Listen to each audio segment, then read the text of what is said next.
All right, here we go. The next is going to be an ease seam, an eased seam. This is done when you have to put two pieces of fabric together where one is a little bit longer and one is shorter. This is in things like, I don't think my sweatshirt has it, but armholes or cap sleeves. Sometimes with a ruffle, though a ruffle would be kind of a bigger piece going into a smaller piece. Waistbands, that kind of thing. A blouse that goes into a waistband or a skirt that goes into a waistband. You need the fuller fabric and other parts of the garment, but you need it to be gathered in to a smaller area. So what you're going to do is you're going to cut two pieces of muslin, one about a half an inch shorter than the other. So if you've already cut out all your 3x6s, you can take another 3x6 and make it 3x5.5. The book tells you to do one 3x6 and one 3x6.5, I think. Or you could go much smaller, but whatever. Just make two that are two. Oh no, I guess it's 2 inches and then 2x3.5. Anyway, I think a little bit bigger might be easier, but just follow the directions. So the first thing we're going to do is take the piece that is bigger and we are going to gather it exactly how we did the gather stitch before. However, we need to mark our seam allowance on this piece. Again, keeping in mind which is the right side and which is the wrong side. This is going to be the wrong side.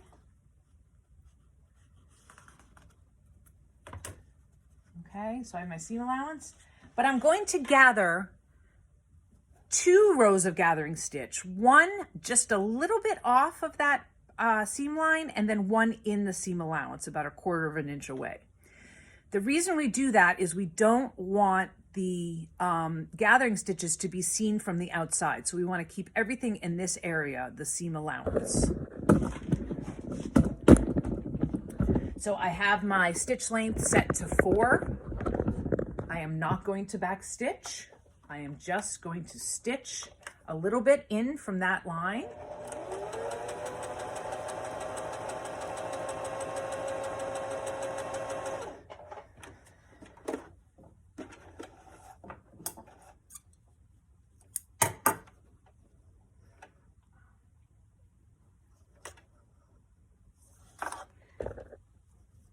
And then I'm going to stitch in again. So you see where the line is, a little bit in, and then I'm going to stitch in again, about 1/4 inch in.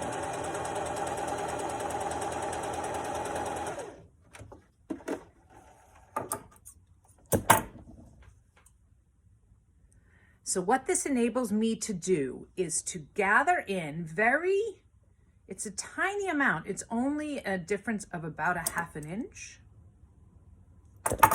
But the same way, we're going to gather the fabric by pulling the bobbin threads. And we're going to make a very small little gather all the way along the fabric. It's best to go in from either side, because if you haven't given yourself enough extra thread, you could pull it out and then you have to do the whole thing over again. Okay, but gather it so that it's nice and even, so that you have an even gather all along the fabric, not too much bunchy in one place or another. Then we're going to take the other fabric, the base fabric that we want the gather to attach to, putting, again, right sides together. So this is, I almost did this wrong. This is my wrong side. I want to put the right sides together. And I'm going to pin the fabric to the base fabric. Now you can see here, I pulled it a little too much. So for me, matching the ends first is the best way to do it. Match the ends and then kind of jigger it, kind of like just move it around so that your gather is even, and then put in as many pins as you need to hold it so that it stays together. All right. Then you're going to stitch right on that seam line that we drew on the eased part or the gathered part. And this time We're going to set our stitch length to be between 3 and 4, and we are going to reverse. Lock in that stitch.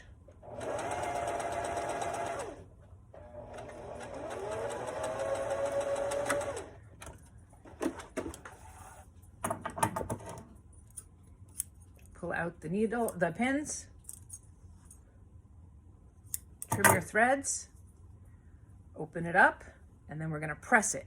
You're going to press the seam allowance towards the part that is the flat part, not the gathered or eased part.